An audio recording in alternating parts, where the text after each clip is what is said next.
Hello friends. हर organ system जो है बॉडी की, उसका एक अल्टीमेट गोल है कंट्रीब्यूशन टुवर्ड्स होम्योस्टैसिस। और इस तरीके से हर ऑर्गन सिस्टम इक्वली इंपॉर्टेंट है।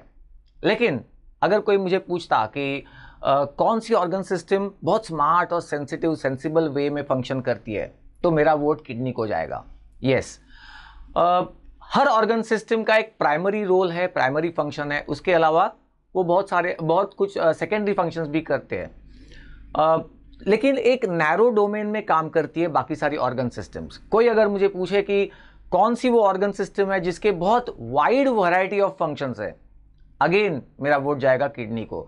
तो चलिए देखते हैं किडनी के नॉन एक्सक्रीटरी फंक्शंस। किडनी का प्राइमरी रोल या प्राइमरी फंक्शन जो है वो एक्सक्रीशन में है, लेकिन उसके अलावा कौन से उसके फंक्शंस है, नॉन एक्सक्रीटरी फंक्शंस। इसके ऊपर बहुत सारी यूनिवर्सिटीज में शॉर्ट नोट आती है 5 या 7 मार्क्स के लिए। तो कम से कम 5 फंक्शंस तो आपको लिखने होंगे। पहला फंक्शन है ब्लड प्रेशर रेगुलेशन। हमारी बॉडी में शॉर्ट टर्म रेगुलेटरी मैकेनिज्म्स है, इंटरमीडिएट टर्म मैकेनिज्म्स है।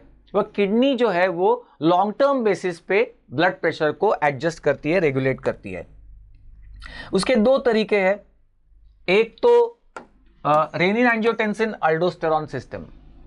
आपको पता है JG cell in the kidney it releases renin, और फिर ये रेनिन जो है वो एंजियोटेंसिनोजेन को एंजियोटेंसिन 1 में कन्वर्ट करता है, फिर इवेंचुअली एंजियोटेंसिन 2 बन जाता है लंग्स में जब वो सर्कुलेट हो रहा हो। अब ये जो एंजियोटेंसिन 2 बना है ये वेजोकॉन्स्ट्रिक्टर है, ये ब्लड प्रेशर खुद भी बढ़ाता है, फिर ये अल्डोस्टेरॉन को भी सिक्रीट करवाता है जो सोडियम और वाटर के रीएब्सॉर्प्शन से ब्लड वॉल्यूम और ब्लड प्रेशर बढ़ा देता है। उसके अलावा किडनी बहुत स्मार्ट तरीके से यूरिन आउटपुट को लॉन्ग टर्म बेसिस पे एडजस्ट कर देती है। जैसे कि अगर blood pressure 100 mm of Hg है, मीन ब्लड प्रेशर, तो यूरिन आउटपुट नॉर्मल होगा 1 to 1.5 लीटर्स पर डे। लेकिन अगर blood pressure 60 mm of Hg हो गया लो, तो फिर किडनी अपना यूरिन आउटपुट 0 कर देगी, क्योंकि बॉडी फ्लूइड्स को कंजर्व करना है। या फिर अगर blood pressure 160 mm of Hg हो गया, तो किडनी का यूरिन आउटपुट जो है वो 5 से 6 गुना होगा, क्योंकि बॉडी फ्लूइड का वॉल्यूम थोड़ा कम करना है। तो इस तरीके से बहुत ही स्मार्ट वे में किडनी फंक्शन करती है और ब्लड प्रेशर को रेगुलेट करती है। दूसरा फंक्शन है वाटर एंड इलेक्ट्रोलाइट बैलेंस। ये एक्सक्रीटरी फंक्शन से काफी मिलता जुलता है, लेकिन फिर भी थोड़ा नॉन एक्सक्रीटरी टाइप है। इसे बताने के पहले मैं आपको एक बहुत ही खास बात बता दूं कि बॉडी फ्लूइड्स में solutes are dissolved in water. This is everywhere in the body. Solutes and water are inseparable, क्योंकि सोल्यूट जो है वो वाटर में डिसॉल्व होते हैं, तो ये दोनों एक साथ चलते हैं जहां भी जाना है। लेकिन बॉडी में 2 ऐसी जगह है जहां पर solutes and water can be separated, और ये दोनों जगह किडनी में है।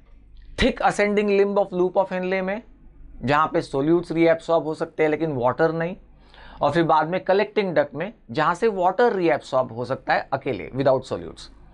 तो किडनी इस अपनी प्रॉपर्टी का फायदा उठाते हुए वाटर को या तो रिटेन करती है बॉडी में, सिर्फ वाटर को, या सिर्फ वाटर को एक्सक्रीट कर सकती है according to the need of the hour, need of the situation. और इलेक्ट्रोलाइट बैलेंस, जैसे कि सोडियम हुआ, पोटेशियम हुआ। सोडियम तो बहुत इंपॉर्टेंट है, तो किडनी फिल्टर तो कर देती है, लेकिन मोर देन 99% सोडियम को रीएब्सॉर्ब कर लेती है।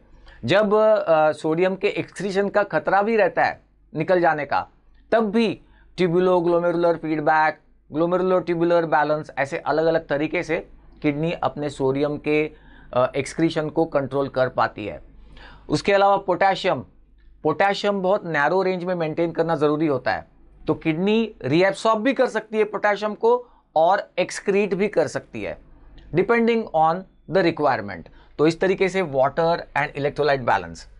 तीसरा फंक्शन है एसिड बेस बैलेंस। आपको पता होगा कि पीएच जो है बॉडी फ्लूइड्स का, वो मेंटेन रखना टाइटली, ये बहुत इंपॉर्टेंट है। जरा पीएच डिस्टर्ब हो गया तो एंजाइम्स काम करना बंद कर देंगे और बहुत सारे फंक्शंस डिरेंज हो सकते हैं।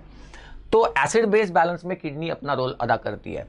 खास करके रेस्पिरेटरी एसिडोसिस और alkalosis is compensated bye the kidney. Kidney कैसे ये सब कर पाती है?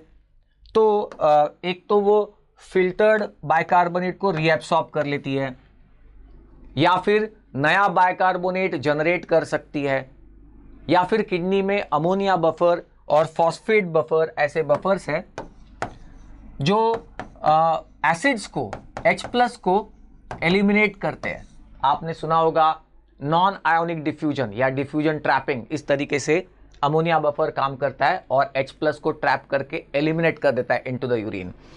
तो बहुत ही डाइवर्स तरीके से किडनी pH रेगुलेशन भी करती है and therefore a very important buffer system in the body.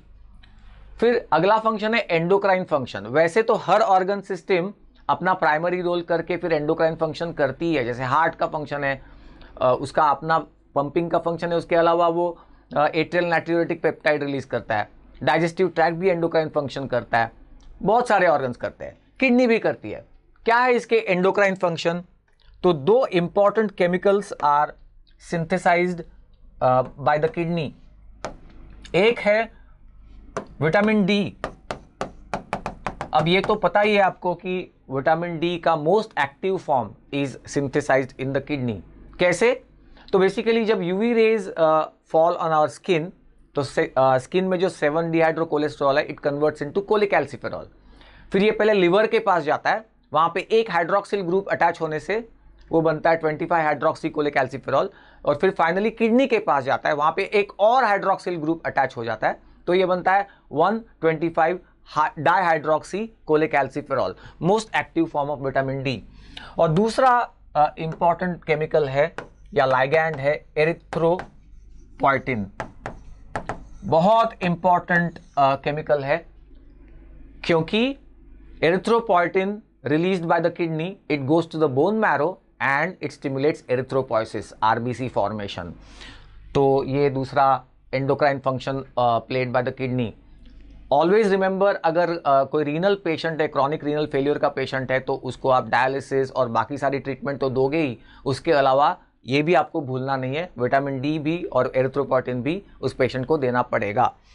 All right, उसके बाद अगला फंक्शन है ग्लूकोज होम्योस्टैसिस। यस, थोड़ा अनयूजुअल सा लगता है, लेकिन kidney plays a role in metabolic function also. Kidney के पास वो एंजाइम प्रेजेंट है जो ग्लूकोनियोजेनेसिस कर सकता है, new glucose production from non carbohydrate sources. तो यहां पर भी किडनी कुछ इंपॉर्टेंट कंट्रीब्यूशन कर रहा है इन द ग्लूकोज होम्योस्टैसिस। तो ये है किडनी के नॉन एक्सक्रीटरी फंक्शंस। अगर 5 मार्क के लिए आपको क्वेश्चन आता है, 5 आप ये फंक्शंस अगर याद रखते हो, फुल मार्क्स मिलने से कोई नहीं रोक सकता।